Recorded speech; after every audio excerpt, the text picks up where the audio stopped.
Fala pessoal, sejam bem-vindos ao CardioSite. Eu me chamo Anderson Luiz e eu trago para você aqui hoje uma questão de prova, do título de especialista em cardiologia que foi aplicada aí em 2012 e o assunto explorado dessa questão foi semiologia cardiovascular. Mas antes de a gente dar seguimento a esse vídeo, eu peço aqui o seu like, inscreva-se no canal, caso você ainda não seja inscrito, acione aí o sino das notificações para você ficar por dentro de todos os vídeos que a gente posta aqui no canal, tá? O seu like aí é muito importante para continuar motivando a gente a fazer vídeo aí desse tipo de conteúdo para sempre manter você aí atualizado com os assuntos da cardiologia e da medicina em geral, tá? Então a questão que eu trago para vocês é essa questão aqui, da prova do TEC de 2012. Vamos lá.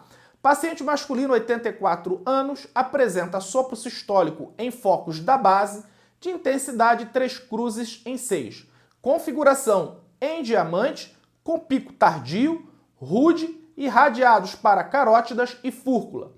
Também apresenta sopro sistólico audível no foco mitral, de intensidade 2 cruzes e 6, configuração em diamante, com timbre piante e que não aumenta com decúbito lateral esquerdo. Assinale a alternativa que contempla a alternativa correta. Muito bem, então aqui ele dá aqui um exame semiológico, uma ausculta cardiovascular no paciente, e esse paciente aí apresenta um sopro sistólico, em diamante, que é crescendo e decrescendo nos focos da base, aí no caso no foco aórtico, tá? E um outro sopro, auscultado aí no foco mitral, com as mesmas características de 2 cruzes em 6, do outro no foco aórtico era de 3 cruzes em 6, no foco mitral aí intensidade um pouquinho menor, 2 cruzes em 6, mas com as mesmas características, um sopro em diamante, ou seja, crescendo e decrescendo, piante, tá? E que ele não aumenta no decúbito lateral esquerdo. Então as alternativas, letra A, estenose pulmonar grave e insuficiência mitral moderada, Letra B, estenose aórtica moderada e insuficiência mitral moderada. Letra C, insuficiência mitral grave. Letra D, estenose aórtica grave. E letra E, insuficiência aórtica grave. Muito bem, antes da gente responder, vamos fazer aqui uma revisão, uma pequena revisão aí na semiologia, da ausculta cardíaca. E a gente vai ver que os sopros sistólicos eles se dividem em 2 tipos de sopros, Os sopros de ejeção e os sopros de regurgitação, tá? Os sopros sistólicos de ejeção, eles são caracterizados por início logo após a B1, em crescendo e em decrescendo, ou seja, ele aumenta de intensidade, diminui e desaparece, tá? Término antes da segunda bulha, são chamados sopros em diamante, exatamente por conta desse crescendo e decrescendo, como vocês podem ver aqui na figura aqui ao lado. E neste caso, ausculta-se com clareza as bulhas B1 e B2, ou seja, nos sopros de ejeção a gente consegue auscultar perfeitamente aí a B1 e a B2, porque o sopro ele se inicia geralmente logo após a B1 e termina antes da B2, da segunda bulha, tá?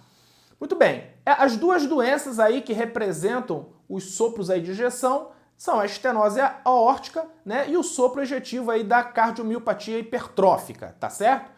O sopro da estenose aórtica, ele é audível, no segundo espaço intercostal, tá? E ele é mais aí auscultado, mais bem auscultado no paciente sentado, ele é crescendo e decrescendo, um sopro em diamante, e irradia aí para os vasos do pescoço.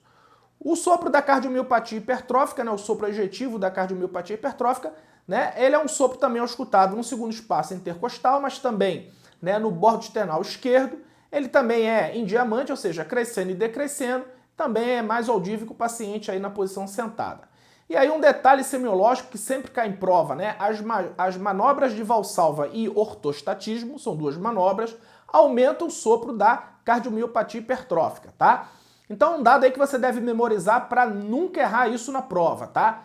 As manobras de valsalva, e de ortostatismo, eles reduzem quase todos os sopros, com exceção aí do sopro da cardiomiopatia hipertrófica e o sopro do prolapso da válvula mitral. Então, repetindo, tá?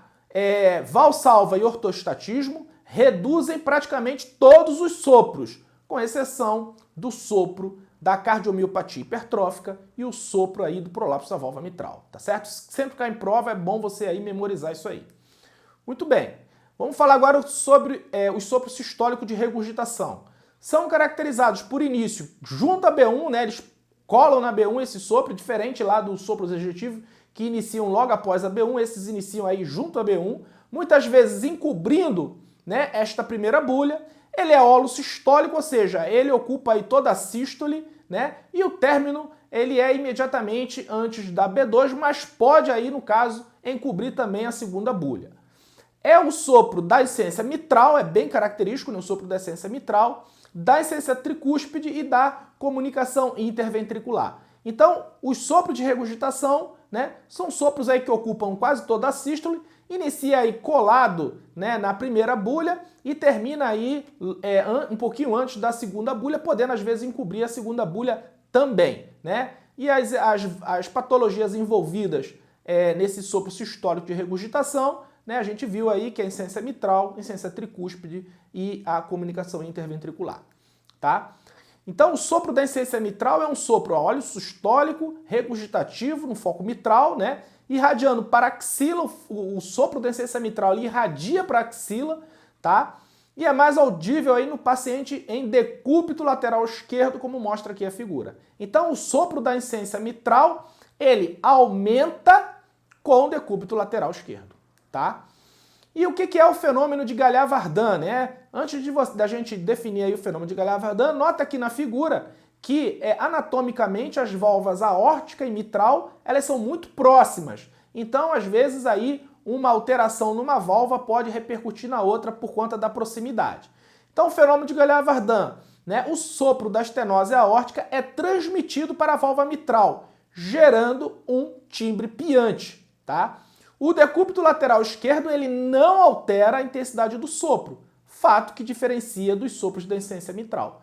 Então, o fenômeno de Galliard-Vardan é um sopro, né, da estenose aórtica auscultado no foco mitral, que tem uma característica, ele é piante e ele tem aquelas características também do sopro da estenose aórtica, ele é em diamante, crescendo e decrescendo, tá? E ele também aí não altera com o decúbito lateral esquerdo, que o diferencia aí da essência mitral, que a essência mitral, o sopro altera com o decúbito lateral esquerdo, fica mais audível, tá?